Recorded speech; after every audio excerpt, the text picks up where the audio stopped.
दोस्तों हम फिर से लेकर आ चुके हैं आप लोगों के लिए सुबह की सभी ताज़ा और बड़ी खबरें। एक एक कर आपको सारी खबरों की जानकारी देंगे आज देश दुनिया में क्या कुछ हो रहा है।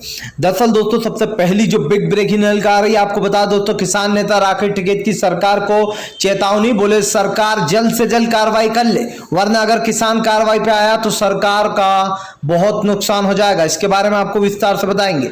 वहीं पर दोस्तों अगली बिग ब्रेकिंग में हम आपको बताएंगे सुप्रीम कोर्ट ने लगाई योगी आदित्यनाथ को फटकार, बोले अब तक कितने लोग गिरफ्तार हुए हैं। जी हां, दरअसल दोस्तों यूपी की योगी सरकार ने अभी तक किसानों को कुचलने वालों के ऊपर कार्रवाई ही नहीं की है। इसके बारे में आपको विस्तार से बताएंगे। वहीं पर अगली बिग ब्रेकिंग में हम आपको बताएंगे दोस्तों शाहरुख खान के बेटे को फंसाया गया। जी हां, नवाब मलिक के बयान वायरल होने के बाद दोस्तों बीजेपी में हड़कंप मच गया। दरअसल शाहरुख खान से बदला निकाल रही है बीजेपी की सरकार। जी हां, अगला निशाना शाहरुख खान पर ही है। इसके बारे में आपको विस्तार से बताएंगे। वहीं पर दोस्तों अखिलेश यादव का योगी आदित्यनाथ के ऊपर बड़ा हमला, बोले बीजेपी कहती है कि हम बड़े बहुत मजबूत पार्टी हैं, अगर मजबूत होती तो किसानों को इंसाफ दिलाती। जी हां, ये डरपोक पार्टी है। इसके बारे में भी आपको विस्तार से बताएंगे।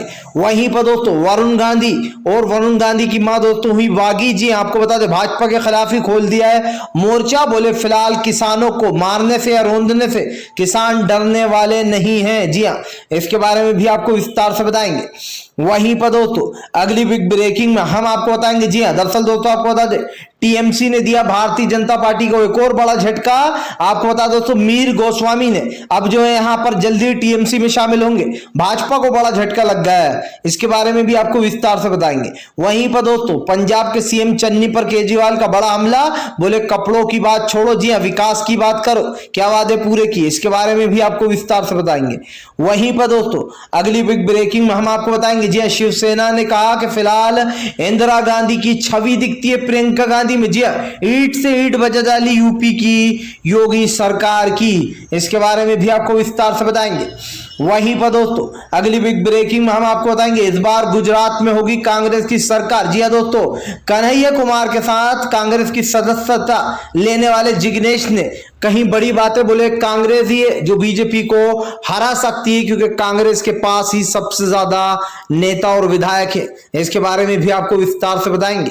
वहीं पर दोस्तों ममता बनर्जी ने ले ली जी हां दोस्तों आपको बता दें विधायक पद की शपथ। जी हां, ममता बनर्जी ने आखिरकार अपनी शपथ ले ली दोस्तों सीएम की। इसके बारे में भी आपको विस्तार से बताएंगे। वहीं पर दोस्तों अगली बड़ी खबर में हम आपको बताएंगे कन्हैया कुमार का पहला इम्तिहान। जी हां दोस्तों, कांग्रेस ने सौंपी बड़ी कमान। दरअसल 2 सीटों पर होने वाले उपचुनाव की कमान जो है दोस्तों अब आपको बता दें कन्हैया कुमार को सौंप दी गई है। इसके बारे में भी आपको विस्तार से बताएंगे। तो सारी खबरें दोस्तों एक एक कर देंगे। फिलहाल खैर चलिए बढ़ते हैं सबसे पहली और सबसे बड़ी खबर की ओर। दरअसल दोस्तों आपको बता दें लखीमपुर हिंसा में किसान नेता राकेश टिकैत बोले अगर सरकार ने जल्दी कार्रवाई नहीं की तो किसान सड़कों पर उतरेगा। उसके बाद बोलना मत कि किसानों ने सड़कों को घेर लिया। दरअसल दोस्तों किसान नेता राकेश टिकैत ने सरकार और किसानों के बीच में मध्यस्थता कराई थी, जिसके बाद राकेश टिकैत ने कहा था कि 8 दिन के अंदर अंदर जो यहाँ पर कार्रवाई हो जाना चाहिए। लेकिन दोस्तों सरकार के आलकसीपन देखिए कि अभी तक विधायक का बेटा ही नहीं मिल रहा। अब इनका कहना है कि अजय मिश्रा का जो बेटा है वो हमें पता नहीं है कहां पर है, हमने उसको समन भेजा है। दोस्तों आपको बता दें आज अजय मिश्रा के बेटे को पूछताछ के टेनी मिश्रा को पूछताछ के लिए बुलाया। देखना यह है कि टेनी मिश्रा आता है या फिर गुल हो जाता है। लेकिन दोस्तों सबसे बड़ा सवाल ये कि आखिरकार टेनी मिश्रा से पूछताछ क्यों? गाड़ी का सबूत होने के बावजूद भी टेनी मिश्रा और दोस्तों वीडियो होने के बाद भी अजय मिश्रा बाहर घूम रहा है। अजय मिश्रा ने एक दिन पहले दोस्तों बता दें आपको विवादित बयान दिया था जिसमें उन्होंने कहा था कि किसान समझ जाए वरना अगर हम अपनी पे आ गए तो ये गांव जगह छोड़कर भाग जाएंगे और दोबारा कभी नहीं आएंगे। इस तरीके की बात जो है दोस्तों आपको बता दें अजय मिश्रा ने कही थी। अब आपको बता दें दोस्तों जबरदस्त तरीके से घिर गई है भारतीय जनता पार्टी, जिसको लेकर आपको बताता चलूं दोस्तों इस वक्त बीजेपी के खिलाफ कई लोगों ने जो यहाँ पर मोर्चा खोल दिया। और क्यों खोल दिया दोस्तों इसका मतलब भी आप जरा समझ लीजिए।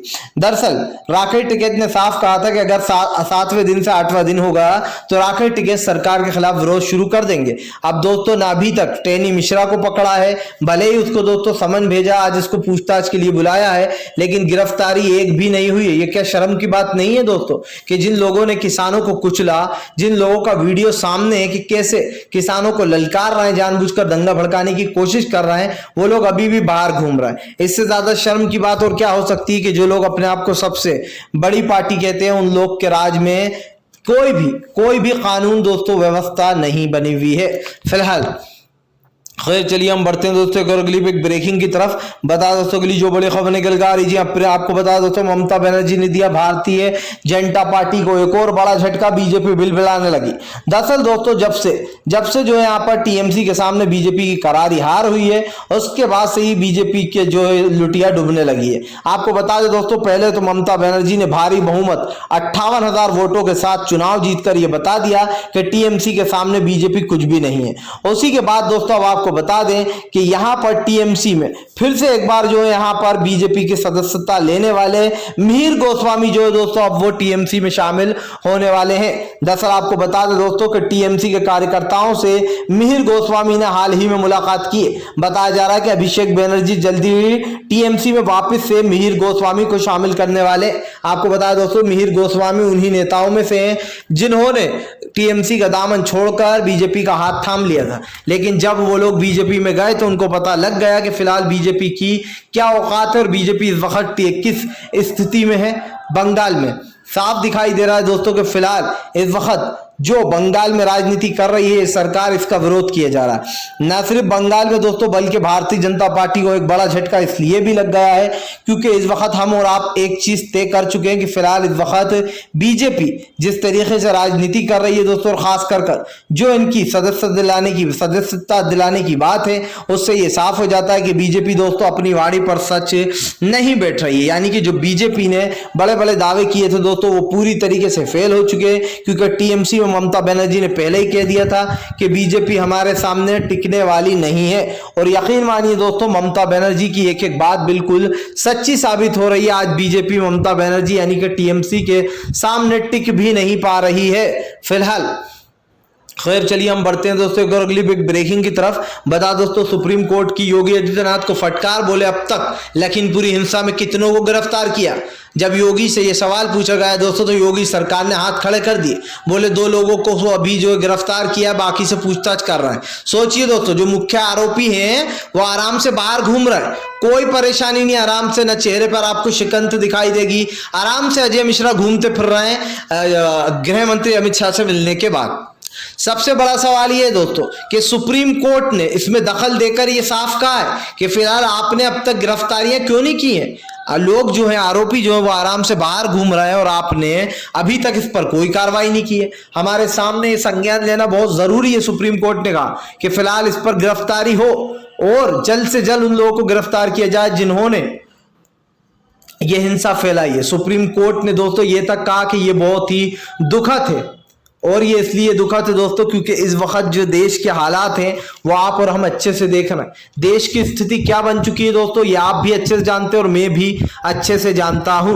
भारतीय जनता पार्टी अगर ये कहती है कि हमारी राजनीति बिल्कुल सही चल रही है, सब कुछ चंगासी, तो समझ लीजिए दोस्तों कि बीजेपी अपनी साख बचाने की कोशिश कर रही है। बीजेपी को लगता है दोस्तों कि वो इस वक्त जो भी राजनीति कर रही है वो बिल्कुल सही कर रही है, लेकिन ये समझिए दोस्तों कि आज भारतीय जनता पार्टी अगर ये कहे कि भैया हमने तो बिल्कुल सब कुछ ठीक किया है, तो इससे पता लग जाता है दोस्तों कि बीजेपी कौन सी राजनीति कर रही है फिलहाल। खैर चलिए हम बढ़ते हैं दोस्तों एक और अगली बिग ब्रेकिंग की तरफ। बता दोस्तों अगली जो बड़ी खबर निकल कर आ रही जी, दरअसल दोस्तों आपको बता दे अब जो है यहाँ पर एक बार फिर से बागी सुर, जी बीजेपी के नेता ने ही खोल दिया भारतीय जनता पार्टी के खिलाफ मोर्चा। दरअसल दोस्तों वरुण गांधी के एक ट्वीट ने बीजेपी में भगदड़ मचा दी। क्या है वो ट्वीट हम आपको बताते हैं। दरअसल दोस्तों वरुण गांधी ने एक ट्वीट करते हुए लिखा है कि फिलहाल किसानों को कुचल देने से या उनको मार देने से किसान डरने वाले नहीं है। जिन लोगों ने किसानों को कुचला है उनके ऊपर कार्रवाई कार्रवाई होनी ही चाहिए। वरुण गांधी ने कहा कि उस वीडियो को जब मैंने देखा तो मेरी रूह कांप गई और अगर कोई भी वो वीडियो देखेगा तो उसके अंदर की इंसानियत जाग जाएगी। वरुण गांधी ने कहा कि फिलहाल जल्द से जल्द इस पर कार्रवाई होनी चाहिए और कार्रवाई के साथ साथ उन लोगों पर सवाल उठ रहे हैं जिन लोगों ने दोस्तों आज ये सब कुछ किया है। वरुण गांधी ने कहा कि अगर इस पर संज्ञान नहीं लिया जाएगा तो ये बहुत ही दुख की बात है। दरअसल दोस्तों इस वक्त भारतीय जनता पार्टी कुछ और ही बताने की फिराक में, लेकिन सवाल ये उठ रहा है दोस्तों कि बीजेपी जो राजनीति कर रही है ये इसके लिए नहीं, ये हमारे देश के लिए खतरे की घंटी है। आप समझिए, किसानों को कुचलने वाले लोगों को शय दे दी गई है कि वो आराम से बाहर जाएं, किसानों को कुचले मारें, कोई फर्क नहीं पड़ता। आज दोस्तों अजय मिश्रा के बेटे टेनी मिश्रा ने ये किया है, कल कोई और बीजेपी का नेता भी ये करेगा, परसों कोई और करेगा। इसी तरीके से बीजेपी अपने नेताओं को बचाती रहेगी। आप यकीन मानिए दोस्तों, बीजेपी सिर्फ एक ही भाषा समझती है और उसको भाषा समझ में आती है दोस्तों बदले की। जी हाँ, बीजेपी किस तरीके से बदला लेती है ये आपके सामने ही है। फिलहाल खैर चलिए हम बढ़ते हैं दोस्तों एक और अगली बिग ब्रेकिंग की तरफ। बता दोस्तों अगली जो बड़ी खबर निकल के आ रही है, दरअसल आपको बताया शिवसेना ने प्रियंका गांधी के लिए बोल दी बड़ी बात, भाजपाइयों को चटाई धूल। जी दरअसल दोस्तों शिवसेना का कहना है कि प्रियंका गांधी में उनकी दादी जो है यहाँ पर उनकी दादी इंदिरा गांधी की छवि नजर आती है। दरअसल दोस्तों जिस तरीके से प्रियंका गांधी ने यूपी की योगी सरकार का सामना किया, पुलिस वालों को यह बता दिया कि उनको अगर हाथ भी लगाया तो उनके ऊपर कौन कौन सी धाराएं लग सकती हैं, इसके बाद से दोस्तों बीजेपी पूरी तरीके से फेल हो चुकी है। देखिए दोस्तों, राहुल गांधी और प्रियंका गांधी इन दोनों के आगे बीजेपी ने घुटने टेक दिए। ना सिर्फ घुटने टेक दिए बल्कि बीजेपी ने दोस्तों अपनी हार मान ली। अब आप एक चीज समझिए दोस्तों, बीजेपी कहती है कि हम जो भी करते हैं वो बिल्कुल सही करते हैं, देखभाल कर करते हैं, लेकिन दोस्तों क्या बीजेपी इस पर सफाई देगी? जो अभी हुआ है इन चीजों पर, प्रियंका गांधी ने उन मुद्दों को उठाया दोस्तों जो मुद्दों को बीजेपी को उठाना चाहिए था। राहुल गांधी और प्रियंका गांधी जाकर उन पीड़ित परिवारों से मिले, उनको गले से लगाया, दुख बांटा और यह आश्वासन दिया कि वो उनको इंसाफ दिलाएंगे। क्या यही काम हमारे देश का प्रधानमंत्री नहीं कर सकता था?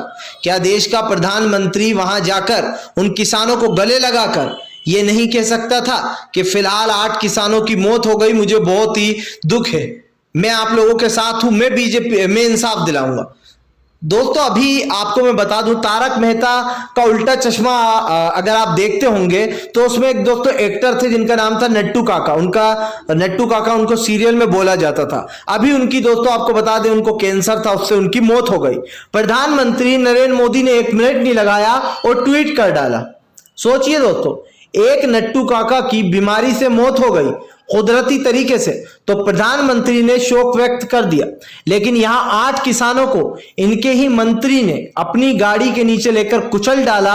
लेकिन इस देश के प्रधानमंत्री ने एक ट्वीट कर दोस्तों ये तक नहीं कहा कि मुझे बहुत दुख है, मेरे किसान भाइयों को जिस तरीके से कुचला गया है, मैं इंसाफ दिलाऊंगा। नहीं, बीजेपी अपने लोगों को बचाती है, बल्कि नरेंद्र मोदी तो ये सोच रहे होंगे कि भैया अपने लोगों को कैसे बचाया जाए। जी हाँ, नरेंद्र मोदी दोस्तों इनकी एक खासियत देखना आप, इन्होंने आज तक एक भी लाइव कॉन्फ्रेंस नहीं की है, ना ही किसी पत्रकार को इन्होंने इंटरव्यू दिया है। इसकी 2 वजहें दोस्तों, एक, नरेंद्र मोदी ये कतई नहीं चाहते कि उनसे कोई इंटरव्यू ले और कुछ ऐसा सवाल पूछ ले कि देश में गरीबी क्यों बढ़ रही है, लाचारी क्यों बढ़ रही है, ऐसे सवाल पूछ ले और बीजेपी को बड़ा झटका लग जाए।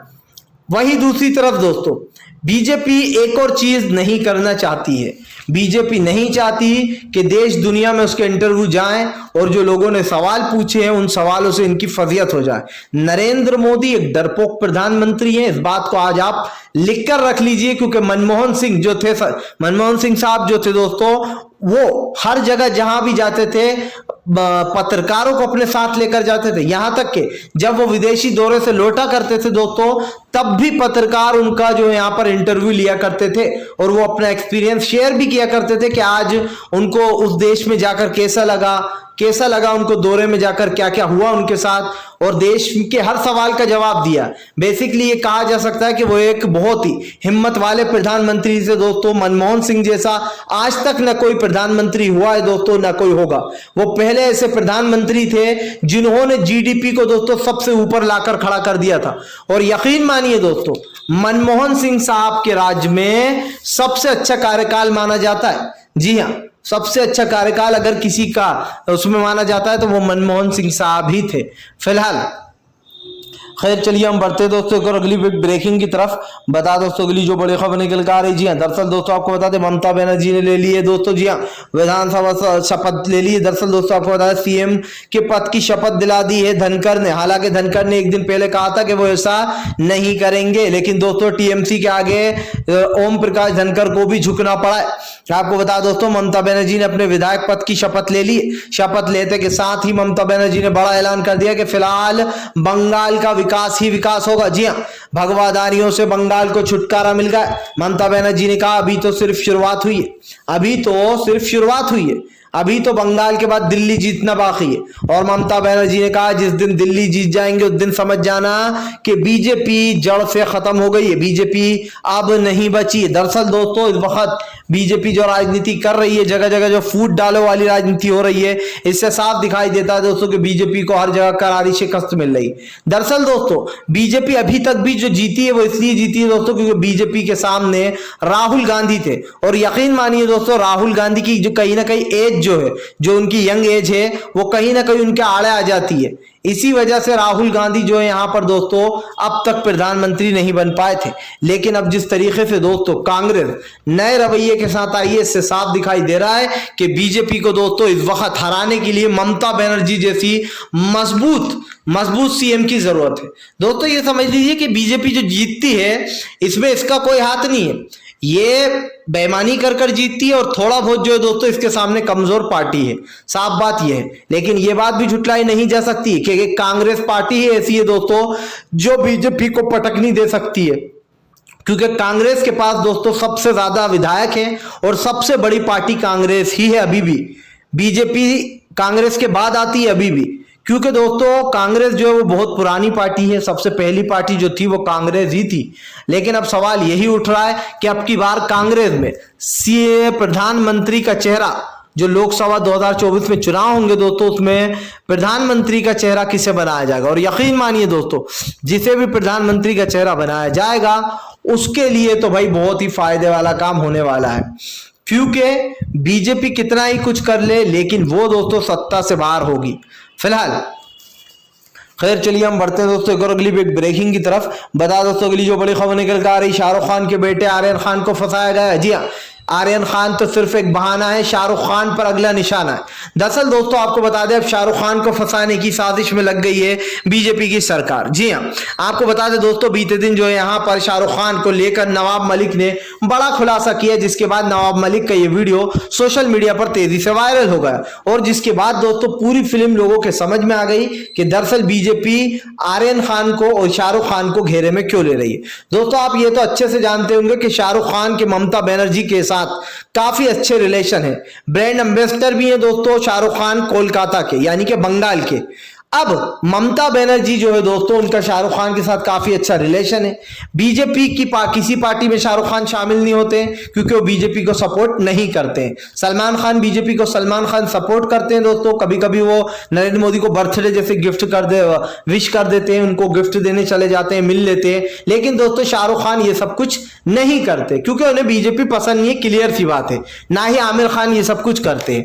हालांकि सलमान खान की दोस्तों अपनी एक मजबूरी हो सकती है, क्योंकि हम सब जानते हैं कि सलमान खान के 3-4 केस चल रहा है और मोदी बदला निकाल सकते हैं सलमान से। इसलिए भी सलमान कहीं ना कहीं पहली बार जब प्रचार किया था सलमान खान ने तभी मोदी सत्ता में आए थे और कहीं ना कहीं सलमान खान को भी ये माना जाता है कि सलमान ने कहीं ना कहीं दोस्तों बीजेपी के टाइम जब प्रचार किया था तो सलमान की वजह से ही मोदी सत्ता में आए थे। लेकिन दोस्तों अब शाहरुख खान के ऊपर शिकंजा कसना चाह रही है एनसीबी में दोस्तों 2 बीजेपी के नेता। पहला जो आर्यन खान को पकड़कर ला रहा है दोस्तों, जो अपने आप को एक डिटेक्टिव बताता है कि मैं एक डिटेक्टिव हूं। दूसरा दोस्तों जो अरबाज नाम के व्यक्ति को पकड़कर ला रहा है, ये बीजेपी का बहुत ही बड़ा मंत्री है। जी हां, बीजेपी का विधायक है, मंत्री है, बीजेपी की सदस्यता इसने ले रखी है। ये दोनों दोस्तों बीजेपी के आदमी हैं। पहले वाला जिसने शाहरुख खान के बेटे को गिरफ्तार किया था, ये दोस्तों आपको बता दें अपने आप को जो यहाँ पर एक डिटेक्टिव बताते हैं, प्राइवेट डिटेक्टिव। इन्होंने आर्यन खान के साथ एक फोटो खींची और उसको सोशल मीडिया पर भी डाला, जिसके बाद वो फोटो वायरल हो गई। अब सवाल ये उठा दिए नवाब मलिक ने कि बीजेपी के नेताओं का एनसीबी में क्या काम। दोस्तों सोचिए, एनसीबी में बीजेपी के नेताओं का क्या काम है? शिवसेना का और अगाड़ी का ये साफ साफ कहना है दोस्तों, एनसीपी का और शिवसेना का, कि फिलहाल बीजेपी सिर्फ महाराष्ट्र की सरकार गिराने के लिए ये सब कुछ कर रही है, महाराष्ट्र की सरकार का नाम बदनाम करना चाह रही है ताकि सरकार गिर जाए और बीजेपी अपनी सरकार बनाए। और दोस्तों शाहरुख खान को इसीलिए घेरे में लिया जा रहा है। पहला तो शाहरुख खान दोस्तों मुसलमान है, दूसरा जानबूझकर शाहरुख खान बीजेपी का साथ नहीं देते। लिख कर ले लीजिए दोस्तों, वो सब लोग निशाने पर हैं जो लोग बीजेपी का साथ नहीं दे रहे हैं। फिलहाल अगर आप भी शांतिपूर्ण ढंग से पीएम की इन सभी गलत नीतियों का विरोध करते हो तो इस वीडियो को ज्यादा से ज्यादा शेयर कीजिए, लाइक कीजिए, और अगर आप हमारे चैनल पर पहली बार आए तो सब्सक्राइब करिए और पास में घंटी आएगी उसको भी दबा